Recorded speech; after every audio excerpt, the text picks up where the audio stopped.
more roads, as well as maintaining and introducing new programs to create more jobs. The finance minister on Wednesday announced the introduction of a 1.75% levy on mobile money transactions exceeding 100 cedis, while road tolls were scrapped. Now, this has been met with some resistance from a section of Ghanaians. Mr. Kumar says he's been addressing some of the concerns at a news conference organized by the NPP. On behalf of government, give you that firm assurance that this road toll, this levy that we are replacing, we are going to see aggressive road construction in this country. Because the road toll was giving us 78 million, I've told you. This levy is giving us about 6.9 billion in a year. So imagine when contractors bring their certificates, it takes a long while and government is not able to pay them. So they don't go back to work. Where is the revenues? When we all accept this, what it will mean is that contractors can be paid on time and more roads can be constructed for our country. So we need your support. I have told you about the Youth Start and how young people are being addressed in terms of their financing opportunities to create their own jobs in this country. And so we strongly believe that when you support government in this fight or in this request, government will reciprocate by applying these resources to the productive centers of our economy and make sure that we improve the welfare of our citizens. John Kumar is Deputy Finance Minister. Well, my colleague Joseph Akable sat through the press conference. He joins me in studio with more. Joseph, there are a few questions that we're hoping we would get answers to. So first, we know that the Vice President is on record to have said that he does not believe Momo transactions should be taxed. What was the party's response to that?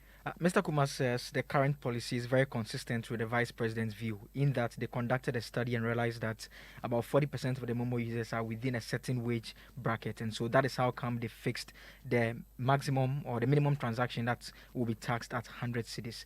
Again, he explains in terms of the bit about the fact that what will be affected, whether bank-to-bank transfers and all those things are part of it. He offered this particular explanation. All Momo recipients in Ghana are not going to be levied. You are not going to pay anything on this levy. Now, it is only the sender who will be charged 1.75% of the transaction he's doing. But even that, the first 100 cedis is exempted. So if you send 200 Ghana cedis, first 100 cedis is not covered. You are going to pay 1.75% on the next 100 cedis. So even though you send 200, the Momo will apply, the Momo levy will apply on the second 100 Ghana cedis. Secondly, Ghana has been able to adopt what we call the interoperability, where you can connect your Momo account to your bank account, or from your bank account to your Momo account. All transactions from your Momo account, you don't pay anything. And if you transfer money from your bank account to your Momo account, you are not paying anything. It's not covered. It is when you transfer Momo from your account to another account, that is when it will apply. And then we have traditional bank transfers and checks. All those are not covered. But if you transfer to a Momo, or the traditional transfers that they do, the bank have charges on those transfers. The transaction will affect the bank transactions, the bank fees, not the customer's funds. Okay? So let's speak to the customer. Your funds that you are transferring is exempted from this levy. The money you transfer from your account to your Momo is also exempted. That's Dr. John Kumar there. But Blay, this issue also about the scrapping of road tolls and whether the minister had the mandate to do so. You know, it was big in Parliament yesterday. What has the party got to say about it? Mr. Kumar again addressed that particular concern. Himself a lawyer, he made reference to some portions of the Constitution and some other legislations which he insists gives the minister the mandate to do exactly what he did. The road minister, in his capacity as the road minister, and under the authority of the Tolls Act, the 1973 Act, NRCD Act 153, okay? Under that authority and under the 1992 Constitution, if you read Article 297 Clause D, it gives the road minister the authority to make such administrative decisions. And please, let's make it clear. the road minister did not repeal the law. He only took administrative decision to suspend the collection of the road toll. He will follow up to Parliament if he wants to revoke or repeal the law. So let's get it clear. It is an administrative decision to suspend the collection of the road toll.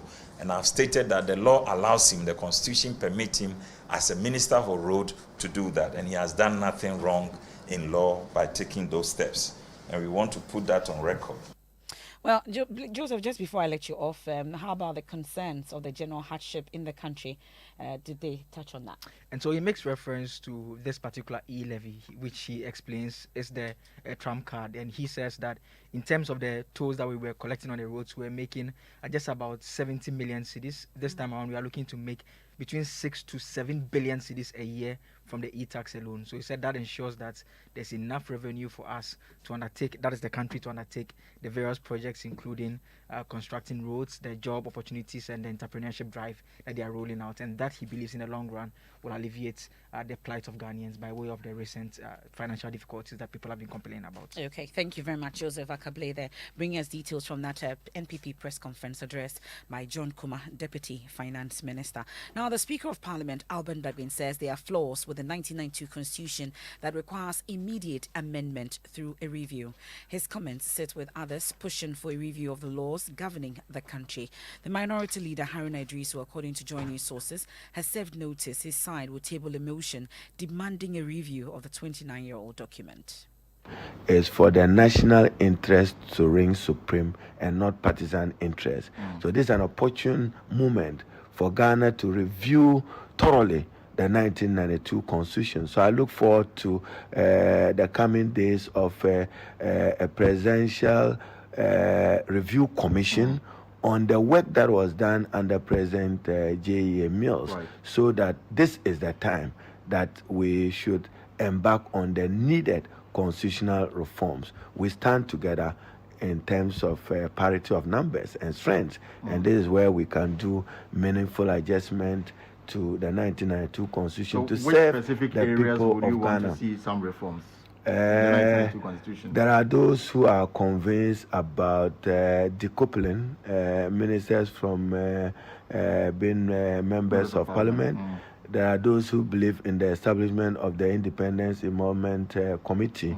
I just think that primarily, unless President Nana Addo Dankwa has some fundamental disagreement, he should respect the white paper that President Mills issued as President of Ghana on the Constitutional Review report, or further review it and improve upon it. And the election of MMDCs. I mean, look at how long it's taking him to get DCs appointed. But the elective principle, are they going to be elected on partisan lines or elected as it pertains in other jurisdictions? The question to ask is, who will finance those campaigns? Will be the political parties? Are we capable of doing that? Won't it yield another political corruption of vote buying? Well, the Speaker has also been speaking about it, and he says such an exercise is needed to address some governance issues not adequately dealt with in the Constitution. There are genuine issues of constitutional and administrative constraints, which I support the move for a constitutional review. We need to look at that, and there are very important partners in governance and development that we have either marginalized or left out of the governance structure. I refer to them as the real leaders of our people, the traditional and the spiritual leaders. They must be given more important role in national governance and local governance than we have done.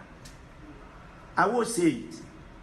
Let's have some of these illustrious chiefs having even not themselves being there, representatives on the floor of Parliament, and see whether my colleagues MPs will get up and speak the way they speak again on the floor. They will be disciplined. But they know if you speak that way and you go home, they will pull you and pull your ears. But they are far away. And we say, from the understanding of why they say they should not play active politics, in the Constitution, it means that they should not be part of partisan politics. And so we take away their right to be part of what is happening in the country. And I think we need to look at all those things. And so, without taking away. That's the Speaker of Parliament, Alban Bagbing, on a need for the review of the 1992 Constitution. I'll take you to the Upper East region now, where there's the annual conference of heads of assisted secondary schools currently underway. And amongst others, they're raising concerns about the outlawing of corporal punishment in Ghana's secondary schools. They think that it would heighten the level of indiscipline in these schools. My colleague, correspondent Albert Sori, is covering this for us. He joins us on the line. So what exactly is the concern of the heads about corporal punishment? Yes, so one of the main concerns is that, for instance, if you are going to punish a student in the senior high school for misconduct, if you decide to withdraw the student from the school so that he or she doesn't become an influence on other students, there is the likelihood that the concerns that you are abusing the rights of this child will arise. But should this child continue to stay in the school and become an influence on the other children? So these are some of the issues that they basically raise. The level of student indiscipline in our school is growing by the day, and it is pervasive. From breaking common school rules, students are now involved in use of hard drugs, pushing down school fence walls, and engage in physical fight with implements like knives and cutlasses, inflicting serious cuts on themselves. Vandalizing teachers' properties like cars and farms are common occurrences when teachers try to instill discipline. In some instances, they engage in the destruction and burning of school properties like dormitories, furniture, and other buildings. CHAP is not against the policy of prohibition of corporal punishment, but we also feel that this prohibition has emboldened the students to misbehave. Well, so thankfully the Education Ministry was also represented at the event. What was their response to this issue? Yes, so the other issues that Charles raised had to do with funding for the senior high schools and how sometimes they find it difficult to feed the students. So the Deputy Education Minister, John Tim Fojo, was at a conference, and he's been responding to some of these concerns, including what they need to do in order to get quality students into senior high schools. We note with deep concern reports of violence perpetrated by some students in our schools. And I urge all stakeholders that we must continue to deliberate on more robust and more encompassing disciplinary guidelines that must be enforced in our schools, particularly after banning corporal punishment.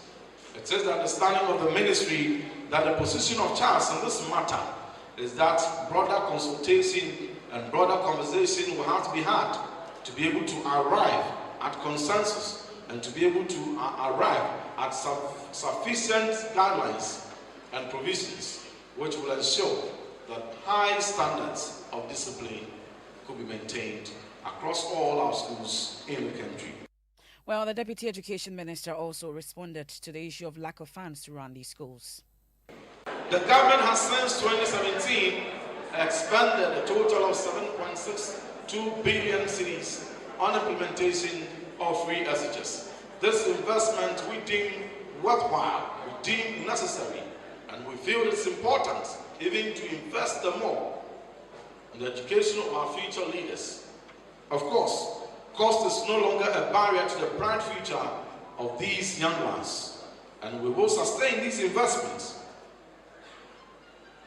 to ensure that no child is left behind.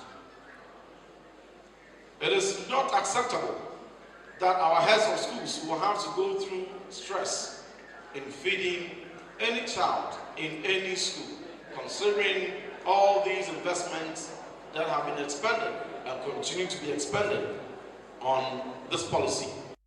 That's the Deputy Education Minister, Reverend John Intim Fojo. We stay stay on education and move to the National Science and Maths quiz currently underway. Is the 1-8 stage in Kumasi, and it was an easy win for St. Peter's SHS as they crushed Sunrise SHS and Bolgatanga SHS to become the first school to progress to the semi-finals of the 2021 National Science and Maths quiz. So at the end of the first round, the boys from the Kwewu Mountains had announced their presence with 39 points. In the end, their 67 points was just too much for either of their opponents to beat. How do you rate your performance today? Oh, the performance, like a 9 over 10. I mean, the quiz mistress was, wow, she was very happy. She was very impressed about our performance. So we are looking forward to meeting. We are looking forward for the other contests to finish and then prepare for our semi-final contest on Wednesday. It's possible you could meet Presec and St. Augustine's. Any fears? No fears. No fears. I'm sure they are even afraid of what they saw today, because August, some of their students were here and I saw panic on their face. They look panicked. So I'm not sure they are ready for us on Wednesday if they qualify. The quiz mistress herself describes your performance as a masterful one. How will you rate it? I think it was a great performance. I mean, Sunrise really gave us a tough time because from round 4, the true of us guy, I think Leslie was really doing well. But then, come on, it's St. Peter's all the way. And then we are happy, and then we are trying to make sure that our next competition will be. Well, so the boys from St. Peter's, 67 points there. Nana Ojima is monitoring events for us. He joins us live from the KNUST campus. Nana, so that competition is down. We are expecting 2 other contests for today. Tell us about it. So this particular contest that we just finished had St. Peter's winning by 67 points. They took lead from the first round with a commanding lead of 39 points, and they kept adding on till the whole contest was done. Now, from here, we move to the next stage or the next contest for today, which is between Chemu Senior High School, St. Augustine's College, and Canton Senior High School. Already, the boys from St. Augustine's are in the hall. Their supporters are here, and they are very excited about the contest today. They are promising to win by a huge margin just to show the other schools that they are here to compete and win the trophy. Well, and much later also, we have Swedro SHS, Techiman SHS, and Presec Legon. And all 3 contests are live on the Joy News channel and Joy Prime tomorrow also. So today and tomorrow, we're bringing you all the contests that you need to catch. And remember that the National Science and Maths quiz is produced by Primetime Limited and sponsored by the Ghana Education Service in partnership with APSA. The broadcast of the NSMQ on Joy News is supported by Cowbell, Puppet Spitzer, Tampico, DBS Industries Limited, Kings Group Limited, U-Lesson, Ace Medical Insurance, Dole Yogurt, and of course, the Smart App. You're listening to the Midday News here on Joy 99.7 FM. Our top stories, we've been looking at the clarion call for citizens to embrace new tax measures following public criticism, plus a strong defense for the roads minister who's been accused of violating the nation's law. When we return, we have sports, and then you may have noticed the change in appearance of Finance Minister Ken Ofori-Atta today. He's been opening up about it. The liver was inflamed, and therefore it required, some work. But clearly, the DNA is strong enough to be able to do the work that we do. This festive season, because I choose sports action. I choose local drama where you get plot twist. I choose world-class music. I choose romantic shows where they be. For kiddies, I choose cartoon shows where laughter and quality. Make you choose over 80 channels full of joyful entertainment. Choose DSTV for 169 Ghana cedis per AB Standard, the HD decoder, diskette, and 1-month DSTV access package all day long. DSTV, it's your moment. It's Hollandia yogurt. A nourishing snack. Check. Vitality. Check. Taste. Check. Vitamins, calcium. Check. It's Hollandia yogurt. It's Hollandia yogurt. Hollandia yogurt. Enjoy a nourishing boost of vitality with Hollandia yogurt. Available in strawberry and plain sweetened, fortified with vitamins A, B2, B12, and a source of calcium. calcium. Grab a pack of nourishment and level up. This advert is FDA approved.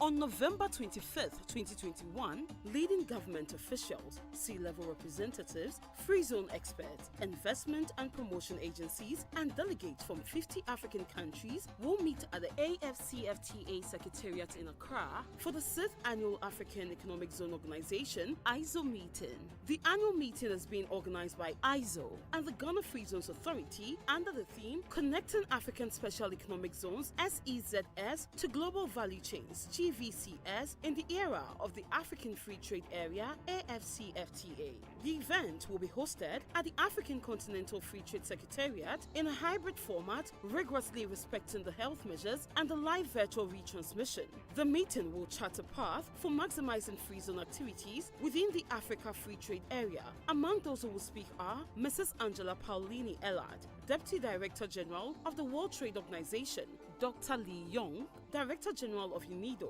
His Excellency Mr. Wamkele Mene, Secretary General of the AFCFTA Secretariat, Honorable Alan Kojo Tremartin, Minister for Trade and Industry, His Excellency Ambassador Michael Aaron Okwe Jr., Chief Executive Officer of the Ghana Free Zones Authority, Dr. Akinwumi Adesina, President of the AFDB, and His Excellency Albert Muchanga, Commissioner for Trade and Industry of the African Union Commission, AUC. Institutional partners for the IZO 6th annual meeting include the African Development Bank Group, the United Nations Industrial Development Organization, Tangamed Agency, and the Oxford Business Group. Media partner is Joy Business.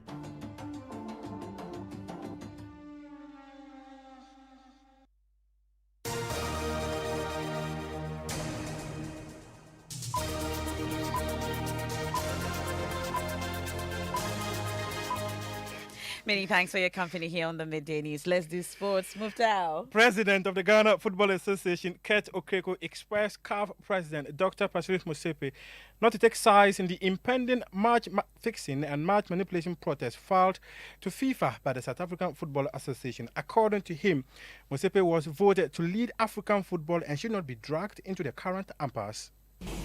South Africa must not be bad losers.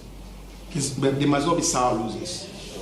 They must understand that they didn't plan enough, they didn't play well enough, they didn't win enough games, for which reason they were not good enough against our gallant Black Stars.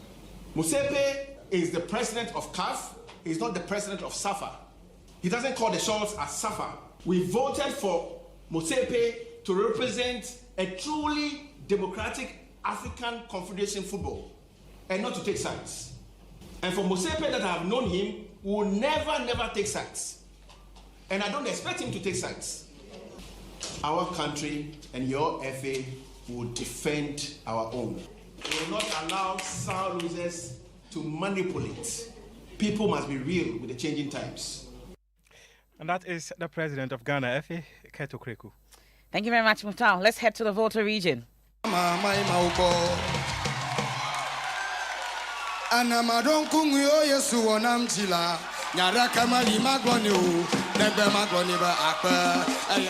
Well, it's the Volta Fair 2021. It's the Volta Trade and Investment Fair currently underway at the Ho Sports Stadium. The official opening was done on Wednesday, and today is the Young Entrepreneurs Breakfast meeting currently underway. And guess who graced the occasion is the Inspector General of Police, Dr. George Ekufu Dampare, and he's been speaking about what is being done for the Ghana Police Service.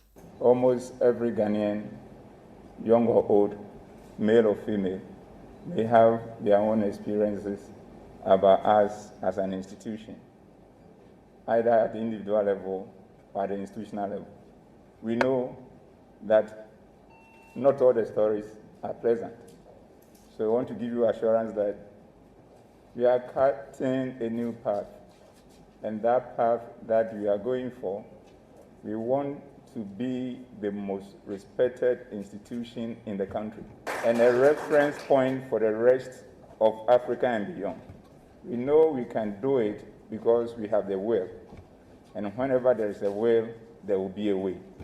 We therefore want to plead with you not to judge us by our history.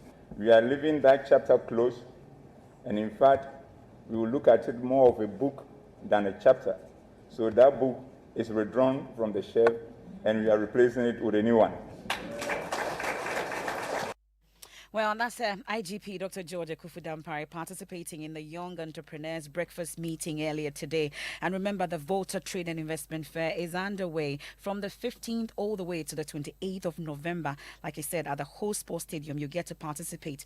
Experience the rich tourism, culture, trade and investment of the Volta region. From all of us, the ambassadors, we say visit Volta and experience Ghana. Now, Finance Minister Ken Ofori-Atta has opened up on his recent health battles.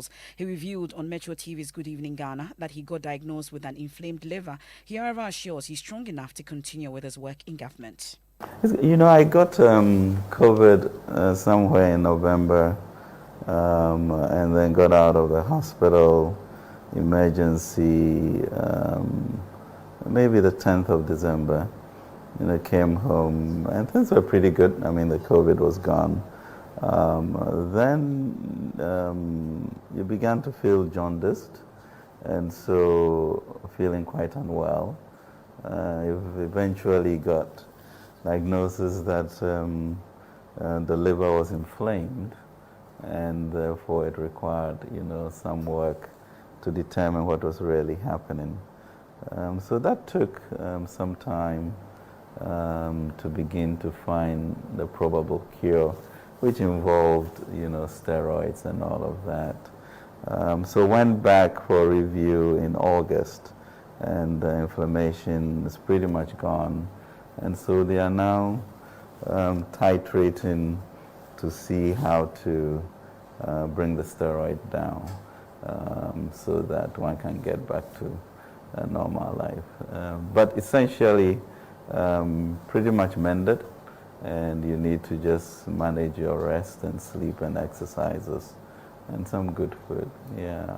We thank God for that. It's good. And, I like the last one, some good food. Yeah, healthy food. Does it include wache? I think I have to be careful of oils there. Okay. But it's good. I mean, I think it was quite clear, the issue of prayers and intervention and all of that. So we are really grateful to God and a lot of people who held us in prayers. Yeah. But clearly, you know, the DNA is strong enough to be able to do the work that we do. Absolutely. That's the Finance Minister, Ken Ofori-Atta. We wish you a speedy recovery. And that's how we end this edition of the Midday News here on Joy 99.7 FM. There's more news when you log on to myjoyonline.com. And Majority in Parliament challenges Speaker's directive on road tolls. Until further notice, we are not taking tolls at our toll stations across the country. Deputy Roads and Highways Minister, also the Telecoms Chamber to engage government on electronic transaction levy. That and more on myjoyonline.com. I am Emefa Apawu. Have a good weekend.